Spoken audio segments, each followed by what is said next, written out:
আহা, কি আলু! সত্যি জীবনে এত আলু খেয়েছি, কিন্তু এমন আলু কখনো খাইনি। ধন্য আলু মামা, তুমি ধন্য, তোমার আলু ধন্য। হ্যাঁ, বলেছিলাম না তোর বাগানে এমন আলু ফলিয়ে দেব যে যে আলু এই দুনিয়ায় আর কোথাও খুঁজে পাবি না। হ্যাঁ, নে নে, খা খা খা, খা। এই কদিন মাছ মাংস কোপ্তা কালিয়া ছেড়ে শুধু আলু খেয়ে যা। আলু ভাতে, আলু চচ্চড়ি, আলুর ছেচকি, আলুর দম। খুবই লোভ হচ্ছে। সে তো খাবোই, ওই জানো মামা, এমন আলু শুধু নিজে খেয়ে তেমন সুখ নেই। আমি বুঝতে পেরেছি আপনি কি বলতে চান। আপনার রাজসভার সবাইকে এই আলু খাওয়াতে চান, এই তো? ঠিক, একেবারে আমার মনের কথাটা বুঝতে পেরেছো তুমি। তাহলে হয়ে যাক, কালই গাওয়া ঘিয়ে লুচি আর আলুর দম রেঁধে ফেল, সকলকে খাইয়ে একেবারে তাক লাগিয়ে দেব। ঠিক আছে, কিন্তু গোপাল এলে ওকেও নেমন্তন্ন করে লুচি আলুর দম খাইয়ে দিতে হবে। ঠিক আছে, ঠিক আছে, তাই হবে। মামা, কালকে হাতের কবজি ডুবিয়ে পেট পুড়ে খাবো। ছেলেবেলাকার মতো তুই সেই পেটুকি রয়ে গেলি কৃষ্ণ। কথায় কথায় শুধু হাতের কবজি ডুবিয়ে পেট পুড়ে খাওয়া। ভারী ভালো, ভারী ভালো।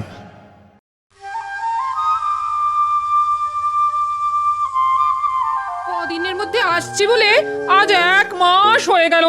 কি জানি বাবা, ওদিকে মাসির বাড়িতে যে কি হচ্ছে, মাসি মরলো না বোনপো পটল তুললো, কে জানে।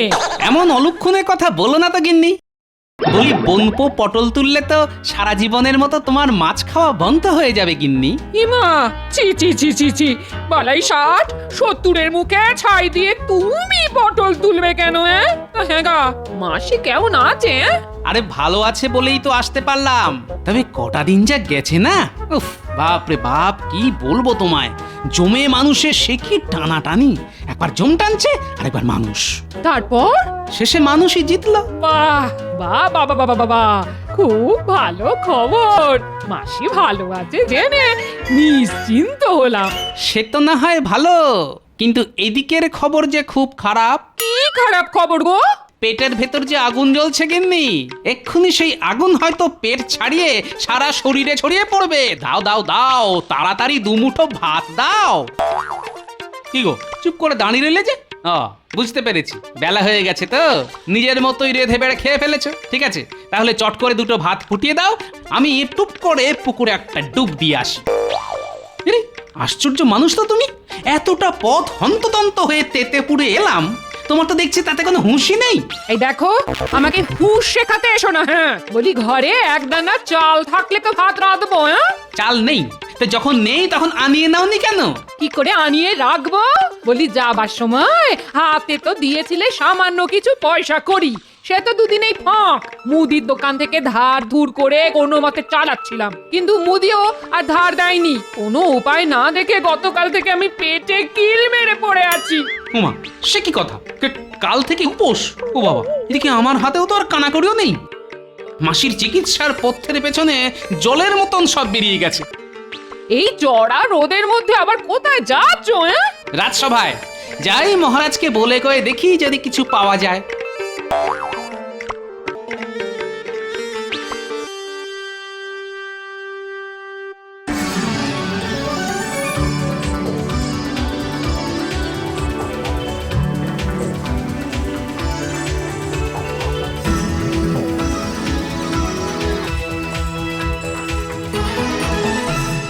বাবা, এ তো ভুরি ভোজ বসে গেছে দেখছি।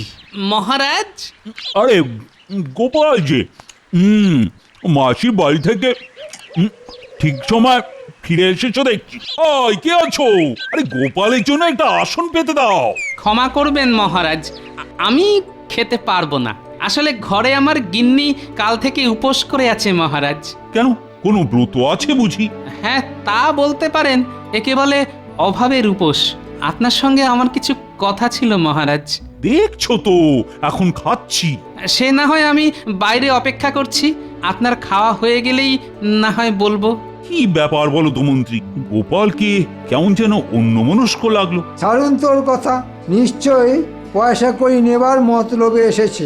তা মহারাজ, এই আলুর চাষ কখন বা কোথায় কোথায় করলেন? বাবা, কেউ যাতে জানতে না পারে তার জন্যে আলু মামা না খুব গোপনে রাজপ্রাসাদের পেছনের জমিতে চাষ করেছে এই আলু। হ্যাঁ, তোমাদের সকলকে চমকে দিতেই আমি এটা করেছি। তার যথেষ্ট চমৎকৃতই আমরা হয়েছি বটে। আহা, কি আলু! আলু খাচ্ছি না আনারস খাচ্ছি বোঝাই যাচ্ছে না। সকলের খাওয়া হয়ে গেলে তোমাদের আমি আলু চাষ দেখাতে নিয়ে যাব। নাও নাও নাও, সবাই পেট পুরে খাও।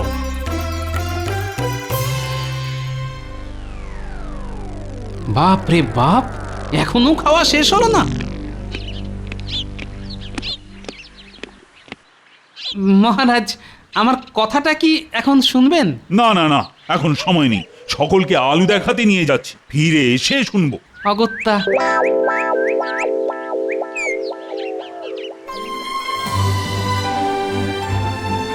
দেখো কত আলু গাছ। হ্যাঁ, সব আলু এখনো তোলা হয়নি। আমি কৃষ্ণচন্দ্রকে বলে দিয়েছি, আমি চলে যাওয়ার পর জমি থেকে আলু তুলবে আর খাবে, তুলবে আর খাবে। ভারী মজা। মহারাজ একা একা খাবে? সেটি তো হবে না। আজকালের মধ্যেই জমি থেকে 2-4 বস্তা আলু হরকে দিতে হবে। আলুর দম লুচি তো খাওয়া হলো, আলু গাছও দেখা হলো, এখন এবার তোমরা আসতে পারো। গুরু ভোজনের পর ঘুরে না চোখের পাতাটা জুড়িয়ে আসছি। মহারাজ, বলছিলাম কি, আমরা কি এমন সুস্বাদু আলু কটা করে পেতে পারি? না না না, একেবারেই নয়। আলুর দম খাইয়ে দিয়েছি, ব্যাস এখানেই শেষ। খবরদার, কেউ কিন্তু আমার আলুর দিকে নজর দেবে না। হ্যাঁ না না মহারাজ, এই ব্যাপারে আপনি নিশ্চিন্ত থাকতে পারেন। হ্যাঁ, তাহলে সকলে এসো।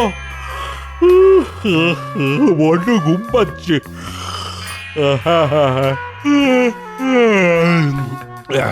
আমারও ঘুম পাচ্ছে। তাহলে আমরা চলি মহারাজ। হ্যাঁ, সকলে এসো।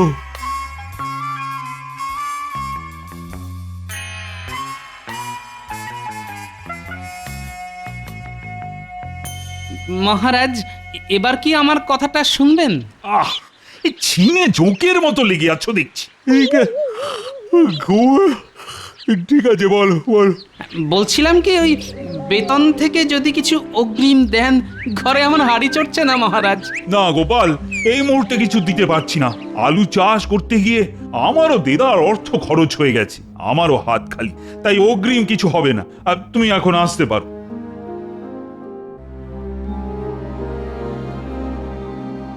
গিন্নি, গিন্নি, কোথায় গেলে গো?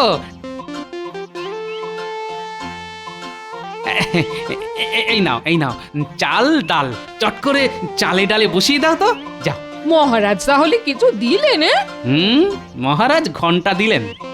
তিনি এখন আলু চাষ নিয়ে এমনই ব্যস্ত যে আমার কথাটা ভালো করে শুনলেনই না। তাহলে কি করে চাল ডাল জোগাড় করলে? মুদি দিল। যাকে যাক, আর কথা বাড়িয়ে লাভ নেই। গামছাটা দাও, আমি চানটা সেরে আসি। এই যে গোপাল দাদা, মাসির বাড়ি থেকে ফিরে এসেছো তাহলে? আমি যে কি দুশ্চিন্তায় ছিলাম। কেন দুশ্চিন্তা কিসের? দেখো না, আমার দুজন গুরু ভাই এসেছে, তারা কাশীধামে গুরুদেবকে দেখতে যাবে, তা আমার আর পুঁটির মাকেও সঙ্গে নিয়ে যেতে চায়। আমাদেরও খুব গুরুদেবকে দেখতে ইচ্ছে, আহা কতদিন যে তাকে দেখিনি।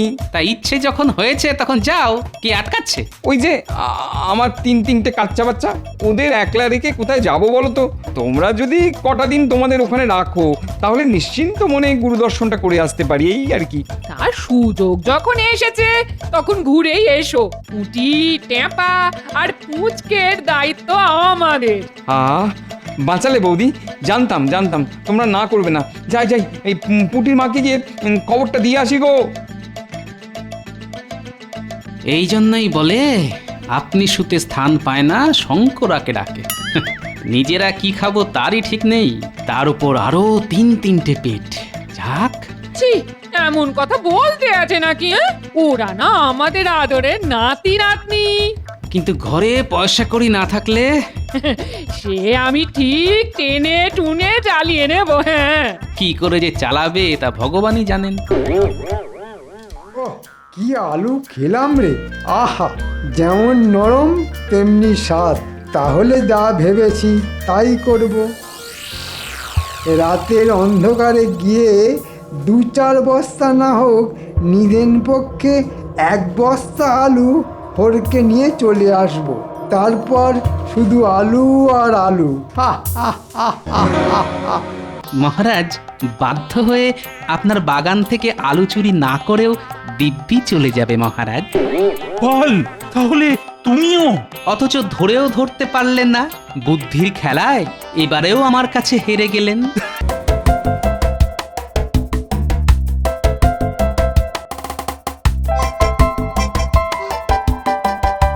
এই কি রে, সারাদিন খেললেই চলবে? পড়াশোনা তো দেখছি গোল্লায় গেছে।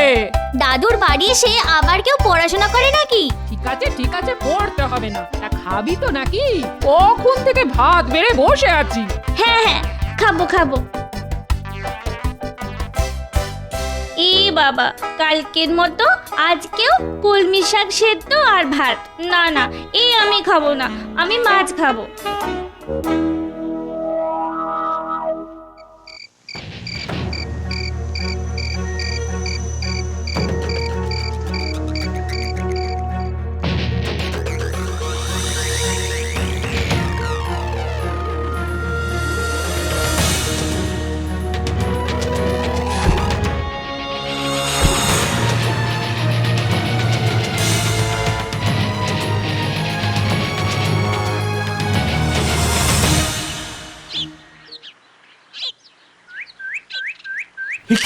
এ তো দেখছি সত্য তোলা হয়েছে। কে তুলে নিয়ে গেল আমার বাগানের আলু?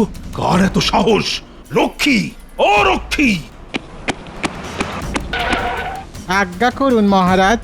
আমার বাগান থেকে আলু তুলে নিয়ে গেল কে? তা তো জানি না মহারাজ। জানো না তো কি করো? হ্যাঁ, সারা রাত ধরে পড়ে পড়ে ঘুমো। যত সব অপদার্থ! যাও, দূর হয়ে যাও আমার সামনে থেকে। না না, এ তো ভালো কথা নয়। আমার বাগান থেকে আমারই স্বাদের আলু চুরি। ঠিক আছে, ঠিক আছে, আজ রাতে আমি নিজেই পাহারায় থাকবো। দেখি কে আলু চুরি করে নিয়ে যাচ্ছে। বলছি কি, একবার বাজার যাও না। মাছ খাবো করে পুঁচকে বড্ড কান্নাকাটি করছে। রোজ রোজ কি ওদের পাতে ওই এক শাক সেদ্ধ আর ভাত তুলে দেওয়া যায়? হ্যাঁ, হায় ভগবান, আমি গোপাল ভাঁড়, অথচ ভালোবাসার নাতি নাতনিদের মুখে এক টুকরো মাছ তুলে দিতে পারছি না। এই ছিল কপালে। এমন দুর্দিনের সময় ওরা এলে কি যে বলবো। মহারাজের বাগান থেকে কটা আলু তুলে আনলে কেমন হয়? চাইলে তো আর দেবে না, তাই রাতের অন্ধকারেই তুলে আনতে হবে। মনে হয় আলুর দম দিয়ে ভাত খেতে পুঁচকে আর কান্নাকাটি করবে না।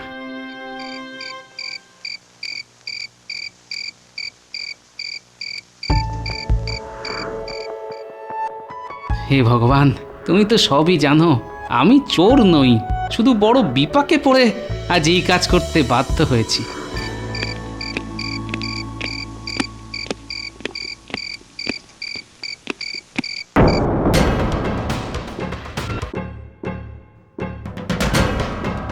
ও, তাহলে এসব অপকীর্তি সব গোপালের? আশ্চর্য, এত নিচে নেমে গেছো। সেদিন সকলের সামনে আলুর দম খেলো না, অথচ রাতের অন্ধকারে চুরি করছে। ঠিক আছে, ঠিক আছে, কালই ওকে বোঝাবো মজা।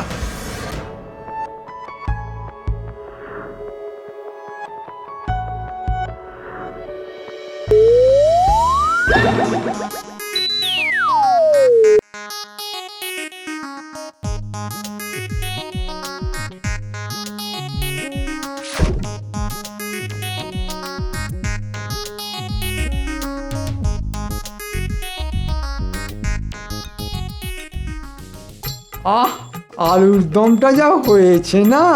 যেমন আলু ভাতে তেমন ভাজা আর তেমনই আলুর দম। কোথায় লাগে মাছ মাংস?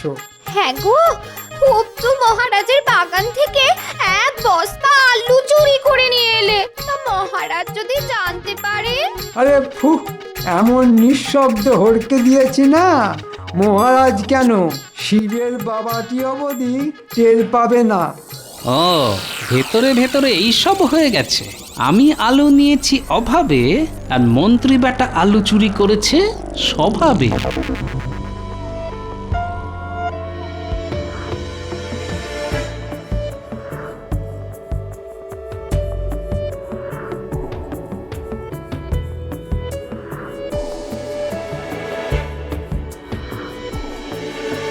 কি গো গিন্নি, নাতিপুতিরা কোথায়? ওই শাক দিয়ে ভাত খাবো না বলে সকলে কেঁদে কেঁদে ঘুমিয়ে পড়েছে গো। এই নাও আলু, চট করে আলুর দম বসিয়ে দাও দেখি। আলুর দম দিয়ে ভাত খেতে নিশ্চয়ই আপত্তি করবে না।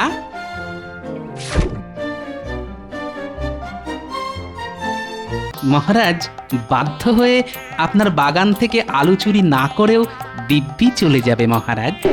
বল, তাহলে তুমিও? অথচ ধরেও ধরতে পারলেন না। বুদ্ধির খেলায় এবারেও আমার কাছে হেরে গেলেন।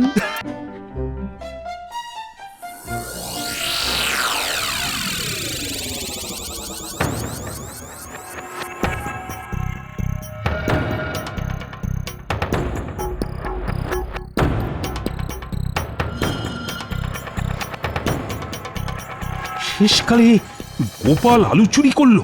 না না না না, কালই এর একটা বিহিত করতে হবে। সকলের সামনে এমন অপমান করব না, চুরি করা একেবারে বেরিয়ে যাবে।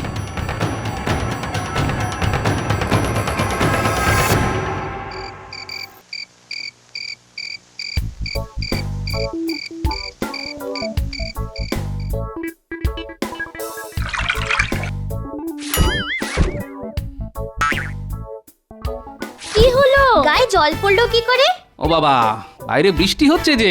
এ হে, ঘরের ফুটো দিয়ে তাই জল পড়ছে। নে নে নে, উঠে বল। তোদের দিদা খুব কষিয়ে আলুর দম রেঁধেছে। চল চল, খাবি চল। আলুর দম? কি মজা কি মজা! চলো চলো আলুর দম খাবো।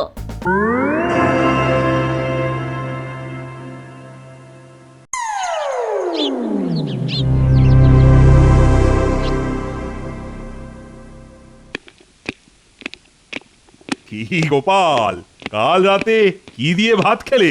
রাজসভায় ঢুকতে না ঢুকতেই হঠাৎ এ প্রশ্ন কেন মহারাজ? না মানে জিজ্ঞেস করছি আর কি। মনে হয় কাল রাতে তুমি আলুর দম দিয়ে ভাত খেয়েছো, কি তাই না?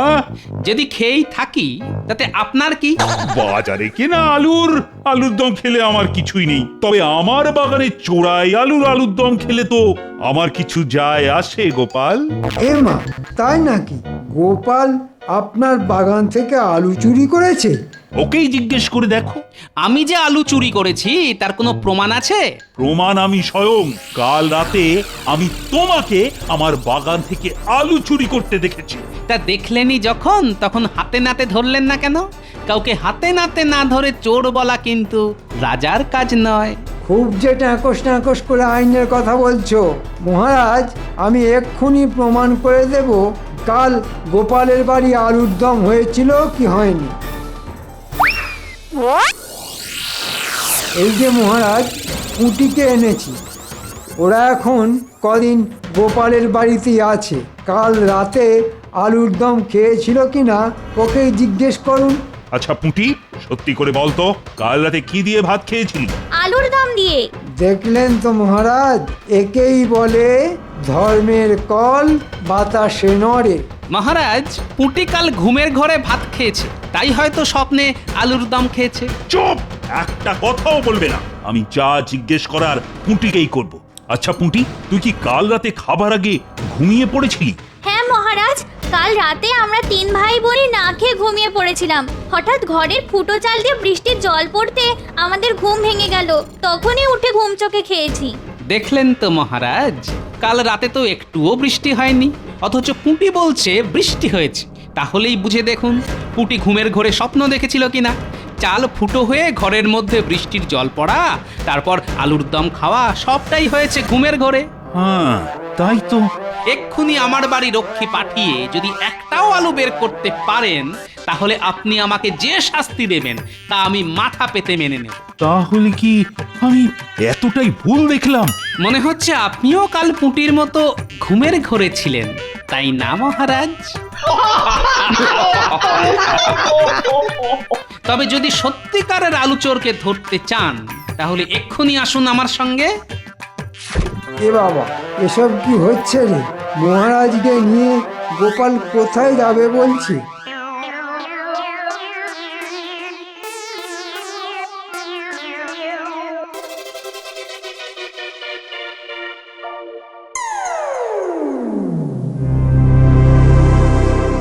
এ কি? এ তো আমার বাগানের আলু। মন্ত্রী, ভুল হয়ে গেছে মহারাজ, লোভে পড়ে করে ফেলেছি। এবারের মতো ক্ষমা করে দিন, এবারের মতো ক্ষমা করে দিন। তোমাকে ক্ষমা? আজ থেকে তোমার নতুন নাম হলো আলু চোর। আজ থেকে একে সবাই আলু চোর বলে ডাকবে, আর এটাই হলো ওর শাস্তি। আলু চোর, আলু চোর, আলু চোর। একেই বলে পরচর্চার পরিণাম। আপনিও যা করেছেন আমিও তাই করেছি। আমি করেছিলাম বড় অভাবে আর আপনি করেছেন স্বভাবে। মহারাজ, গোপালও আলু চুরি করেছে। চুপ! তোমার মতো আলু চোরের মুখ থেকে আর একটাও কথা শুনতে চাই না। গোপাল, ও গোপাল, তোমাকে চোর বলে অপমান করেছি বলে আমি না খুব লজ্জিত। লজ্জা না পেয়ে যদি কিছু অর্থ সাহায্য করতেন তাহলে আমার অচল হয়ে যাওয়া সংসারটা আবার সচল হতে পারত মহারাজ। এই নাও, এই নাও। আশা করি বেতন না পাওয়া অবধি এতেই তোমার সংসার চলে যাবে। মহারাজ, বাধ্য হয়ে আপনার বাগান থেকে আলু চুরি না করেও দিব্যি চলে যাবে মহারাজ। বল, তাহলে তুমিও? অথচ ধরেও ধরতে পারলেন না। বুদ্ধির খেলায় এবারেও আমার কাছে হেরে গেলেন।